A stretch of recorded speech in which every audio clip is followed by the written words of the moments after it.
نحمده ونصلي ونسلم على رسوله الكريم اما بعد فاعوذ بالله من الشيطان الرجيم بسم الله الرحمن الرحیم.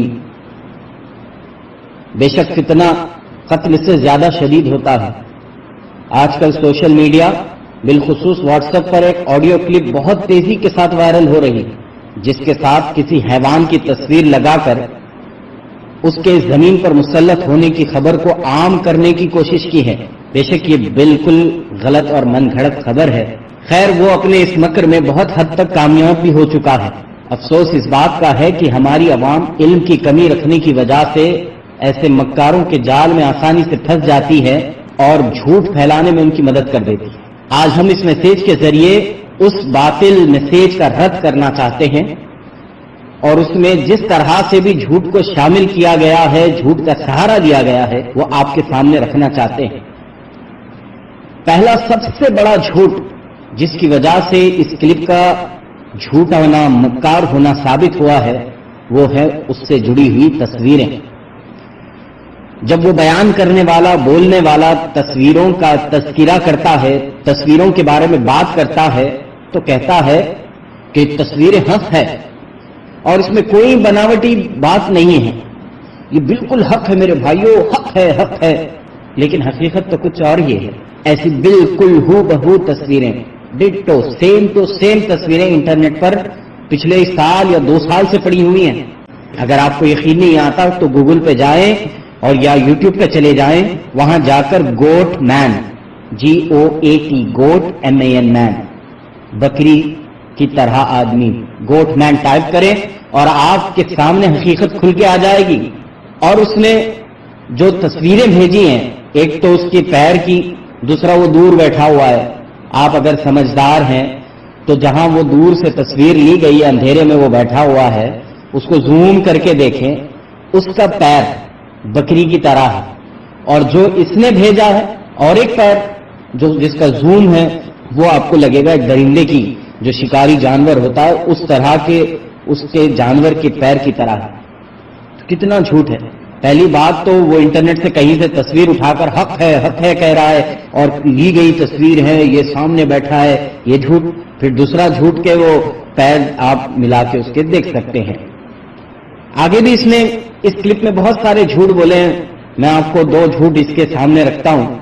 جیسے کہ اس نے کہا کہ یہ حیوان ایسا ہے کہ اس کی رفتار پلک جھپکنے کے جیسی ہے، ہوا سے باتیں کرتا ہے، ایسا ہے ویسا ہے، اس کا تفسیرہ بیان کر رہا ہے، ایسا ہے. پھر اس کو ثابت کرنے کے لیے ایک واقعہ بیان کرتا ہے کہ آپ کو یقین نہیں آتا تو سنیے. کل ہی کی بات ہے، کرناٹکا کے ایک بیلگام گاؤں میں اس طرح کا واقعہ ہوا. لوگ گئے مندر کے پاس، وہاں مٹ کے پاس گئے، وہاں پر وہ حیوان تھا. اس کے چہرے پہ ٹارچ ماری تو یہ بھاگا، اور بھاگا تو کیا ہوا، وہاں پر ایک بس تھی اور وہ بس اب آگے سمجھ نہیں آیا، بس تو بول دی، بس تو بتا دیا، اب بتانے نہیں آ رہا کہ آگے کیا بولنا ہے. تو کہتا ہے بس کے نیچے چلا گیا، پھر بس کے اوپر چلا گیا، بس پہ سے چھلانگ لگا دی، وہاں سے بھاگ گیا. ارے بھائی، جس کی رفتار پلک جھپکنے جیسی ہو، ہوا سے باتیں کرتا ہو، تو اسے بس کا سہارا لینے، بس کے نیچے اوپر آئے دائیں بائیں آنے کی کیا ضرورت تھی؟ کیسا جھوٹ ہے. پھر آگے اس نے اور ایک جھوٹ بولا. اس نے کہا کہ میرے قابل دوست ہیں، ان کے گھر پر 3:30 بجے کھٹکا ہوتا ہے اور رونے کی آواز آتی ہے. کب سے ہو رہا ہے؟ پچھلے 2-3 دن سے ہو رہا ہے. اور کہتا ہے کہ میں نے آج انہیں اطلاع دے دی ہے کہ بچ کے رہیں. ارے بھائی، 3 دن سے ان کے گھر پر 3:30 بجے رات کو کھٹکا ہو رہا ہے، انہوں نے 3 دن سے دروازہ کھولا نہیں، دیکھا نہیں کون آیا کیا ہوا، اور آج تم نے اطلاع دی تو 3 دن سے وہ ان کو پہلے سے پتا تھا کہ حیوان آ چکا ہے. کیا جھوٹ کہتے ہو. اور اس میں سب سے بڑا فریب یہ ہے کہ میسیج کو شروع کرتے ہوئے خطبہ پڑھتا ہے، الصلاۃ والسلام علیک یا رسول اللہ پڑھتا ہے، اور بیچ میں کہتا ہے کہ تعویذ ہو تو سینے کے پاس رکھ لو، تعویذ سے وہ دور رہتا ہے. پھر کہتا ہے کہ مسجد سے 40 قدم دور تو درگاہ سے 200 قدم دور، درگاہ کی اہمیت بتاتا ہے. پھر آگے کہتا ہے کہ اللہ والے رات کو گشت کرتے ہیں، وہ اسے ختم کر دیں گے، تم مزار پہ جا کے دعا کرو. پھر آگے ختم کرتے ہوئے میسیج میں پڑھتا ہے امداد کن، ہر رنج و غم آزاد کن. پڑھنے بھی نہیں آ رہا، کیسے پڑھتے ہیں. پھر آگے غوث اعظم بمنے بے سرو ساما مددے. غوث اعظم بمنے جو لفظ ہے، بمنے اس نے کھا لیا. غوث اعظم اب جلدی میں ہیبت میں میسیج کو ختم کرنا ہے، کہیں سے کاپی کر لیا ہے سنیوں کی حقیقت کو، سنیوں کی پہچان کو، سنیوں کی آئیڈینٹی کو، اب اس کو لے کر پڑھنا ہے، یاد نہیں ہے تو کھا گئے، لفظ کھا گئے، پھر سارے سنیوں جیسا میسج بنا دیا، بیچ میں ایک بات بھی ڈال دی، میرے 2 سنی بھائیوں نے اس کی تصدیق کی ہے۔ اس میسج کو دیکھتے ہوئے ایسا لگتا ہے یا تو کسی ایک بھولے بھالے سنی نے کسی کے سننے پر یا اپنی بدماشی سے میسج کو ڈال دیا ہے، یا پھر کوئی فریبی مکار وہابی ضرور اس کے پیچھے ہے، جو یہ چاہتا ہے کہ سنیوں کے نام سے، سنیوں کے طریقے سے ایک جھوٹ کو دنیا میں پھیلایا جائے اور کل اسی جھوٹ کو سامنے لا کر سنیوں کو جھوٹا کہا جائے۔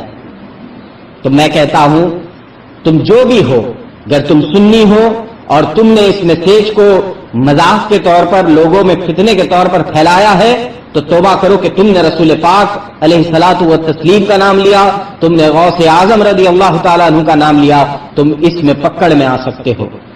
نہیں، اگر بات ایسی نہیں ہے اور تم سنی نہیں ہو اور تم وہابی ہو اور تم سنیوں کا سہارا لے کر، سنیوں کی آئیڈینٹی کا سہارا لے کر، سنیوں کی پہچان کا سہارا لے کر ایک میسج بنا کر دنیا میں عام کر یہ سنیوں کو بدنام کرنا چاہتے ہو تو سنو، اہل سنت والجماعت تمہارے جیسے مکاروں کی مکاریوں سے کبھی نقصان میں نہیں آیا، کوئی کچھ بگاڑ نہیں سکتا اس جماعت کا۔ تم اپنا مکر کرتے رہو، تم مکار ہو اور تمہیں اس کی سزا ملے گی، دنیا میں بھی ملے گی، دنیا سے جانے کے بعد زمین میں دفن ہونے پر بھی ملے گی، اور حشر میں اٹھو گے تو ذلت کے ساتھ اٹھو گے۔ اور میری گزارش ان سے بھی ہے جو اس میسج کو بنا سوچے بنا سمجھے فارورڈ کرتے ہیں، وہ توبہ کریں اور آئندہ ایسے میسیجز آئیں تو پہلے تحقیق کریں، پہلے معلوم کریں، اپنا واسطہ، اپنا رابطہ علماء اہل سنت سے کریں، علماء سے جڑیں، علماء سے پوچھیں، علماء سے پوچھنے کے بعد ہی کوئی میسج کو آگے کریں، کیونکہ آج بد مذہب اس چال کو پوری طرح سے چلا رہے ہیں کہ بنا تحقیق کوئی بھی میسج جو سنیوں کی طرح لگتا ہو اسے بنا کر بھیج دو، تاکہ سنی تو بھولا بھالا ہے، فارورڈ تو کر دے گا، جب یہ وائرل ہو جائے گا تو ہم اس کا رد اپنے ویڈیو میں، آڈیو میں کر کر سنیوں کو شکست دیں گے۔ تو ابھی عقل کے دانت لینے کا وقت ہے، اس طرح کے میسیجز بالکل بھی فارورڈ نہ کریں جب تک کہ صحیح علماء کے ساتھ اس کی تصدیق نہ کرا لیں۔ جزاک اللہ خیرا واحسن الجزاء وما علینا الا البلاغ۔